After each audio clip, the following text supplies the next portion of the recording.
Hi, we're reading 13 Moons on a Turtle's Back, a Native American Year of Moons.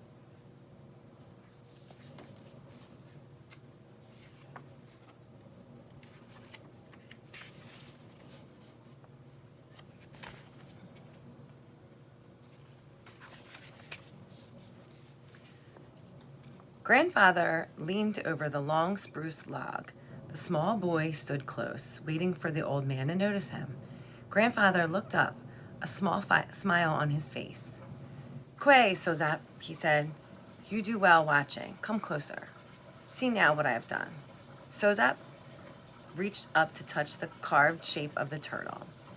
"How many scales are on old turtle's back?" Grandfather said. "Kina, look." Sozap counted with care. 13, he answered. "Uh-huh," Grandfather said. "There are always 13 on old turtle's back. And there are always 13 moons each year. Many people do not know this. They do not know, as we, Abenki, know, that each moon has its own name and every moon has its own stories. I learned those stories from my grandfather. Someday, grandson, if your memory is as sharp as your eyes, you will be able to tell them to your grandchildren." "Grandfather," Sozap said, "do other native people have moons too?" The old man nodded. "Yes, grandson."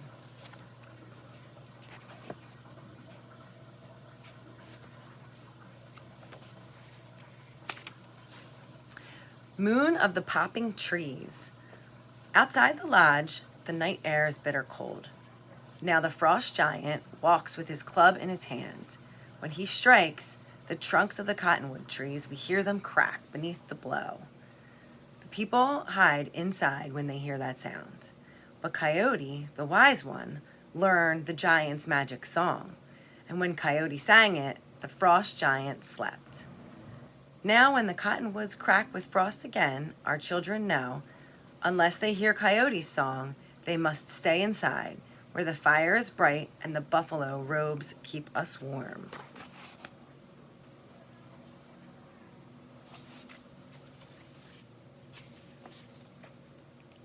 Baby Bear Moon. Long ago, a small child was lost in the snow. We thought she had frozen, but when the spring came again, she was seen with a mother cub and her small cubs. She had slept all through the winter with them, and from then on, bears were her family and her friends. When we walk by on our snowshoes, we will not bother a bear or her babies. Instead, we think how those small bears are like our children. We let them dream together.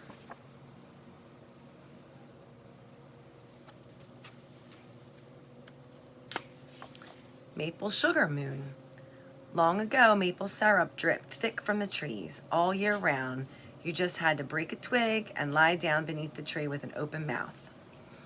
But the people got lazy, and when our creator, Gitchi Manitou, and his helper, Manabozo, to visit, he found their village deserted and all the people asleep under the maple trees. So he poured much water into all the maples, so that now the people would have to wake up, make fires, and boil down the sap to make syrup. They would have to work hard for that maple sap, would flow just this one time of year, the time we now call Maple Sugar Moon.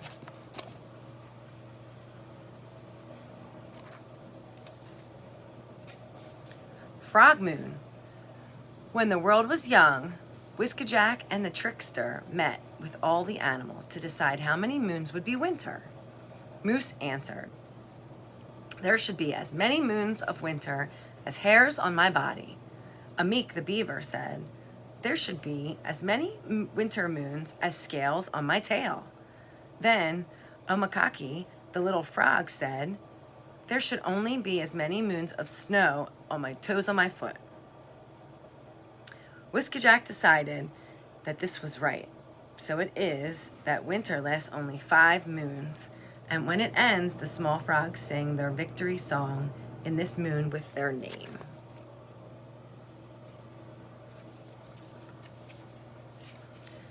Budding Moon. One year, Old Man Winter refused to leave our land, and so our people asked for help from our great friend, Jusika, known to some as the Sun. He knocked on the door of Winter's lodge, then entered and sat by Winter's cold fire. "Leave here, or you will freeze," Winter said. But Jusika breathed, and Winter grew smaller, and Jusika waved his hand, and White Owl flew down to carry Winter back to the deep snow of the north. The lodge melted away, and the trees turned green with new buds as the birds began to sing. And where the cold fire of winter had been was a circle of white May flowers. So it happens each spring when the budding moon comes. All the animals wake, and we follow them across our wide, beautiful land.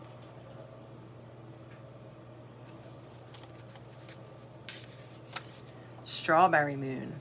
In late spring, a small boy whose parents had died went hunting game down by the river where the Joji go, little people who care for the plants, live. He shared what he caught with those little people. In return, they took him in a magic canoe up to the cliffs, taught him many things, and gave him strawberries. He was just gone 4 days, but when he returned, years had passed and he was a tall man. He shared with his people what he was taught and gave them the sweetness of the red strawberries. So each year, the Senecas sing the songs of praise to the little people, thanking them again for this moon's gift.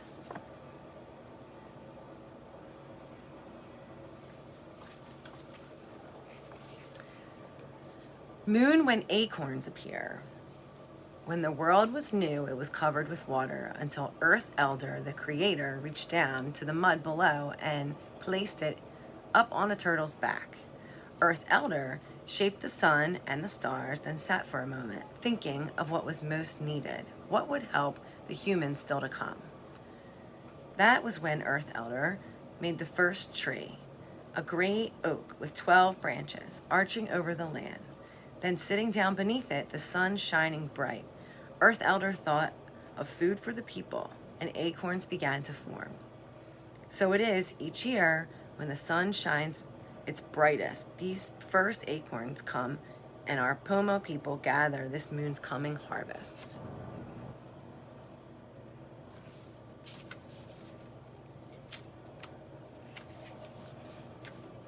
Moon of the wild rice.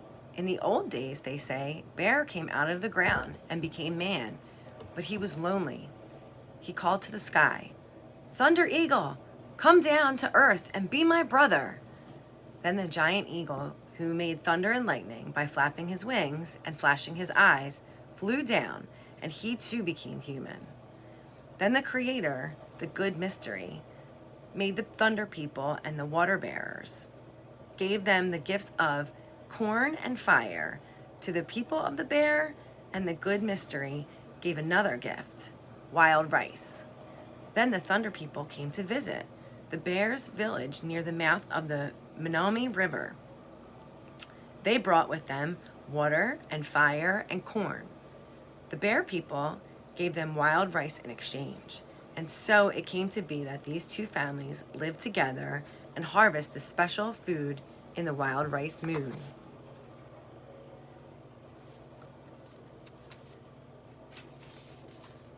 Moose calling moon.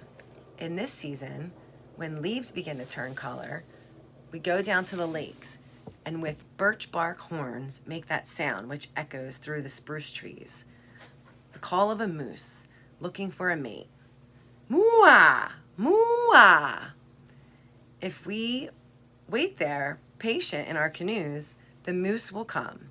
His great horns are flat because long ago, before people came, Glooskap asked the moose what he would do when he saw the human beings. "I will throw them up high on my sharp horns," Moose said. So Glooskap pushed his horns flatter and made him smaller. "Now, Moose," he said, "you will not want to harm any people." So the moose comes and stands strong as the northeast wind. He looks at us, then we watch him disappear back into the willows again.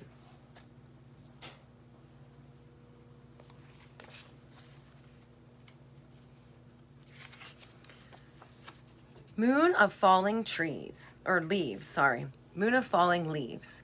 Long ago, the trees were told they must stay awake 7 days and nights, but only the cedar, the pine, and the spruce stayed awake until that seventh night. The reward they were given was to always be green, while all the other trees must shed their leaves. So each autumn, the leaves of the sleeping trees fall. They cover the floor of our woodlands with colors as bright as flowers that come with the spring. The leaves return the strength of one more year's growth to the earth. This journey the leaves are taking is part of that great circle which holds us all close to the earth.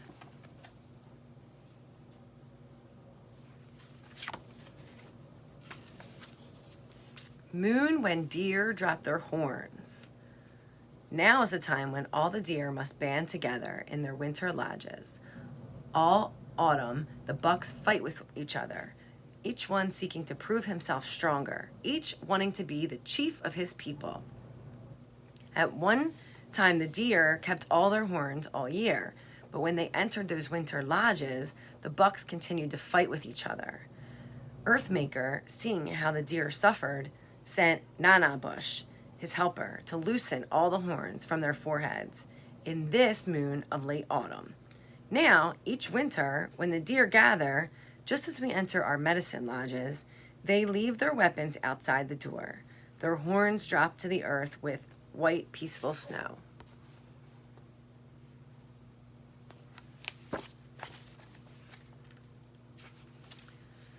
Moon when wolves run together.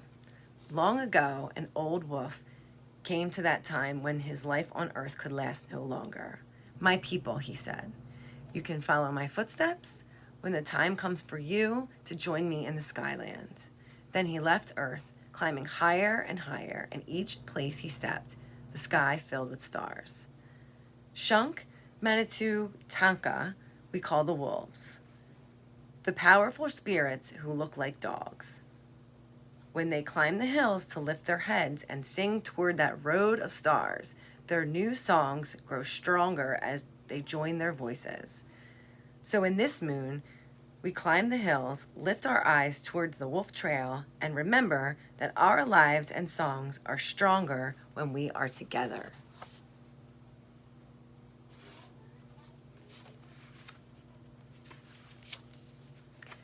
Big moon. The elders say our land was shaped by the Ozio, the changer, who formed himself out of the dust, which fell from Creator's hands after making the world.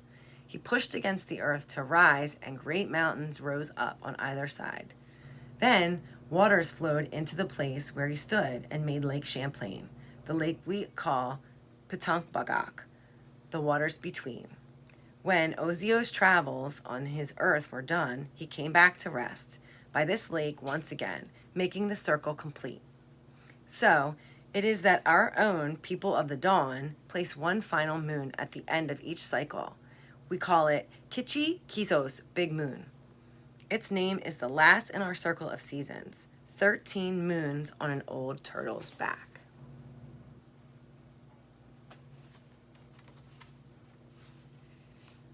That's it for me today. Have a great day.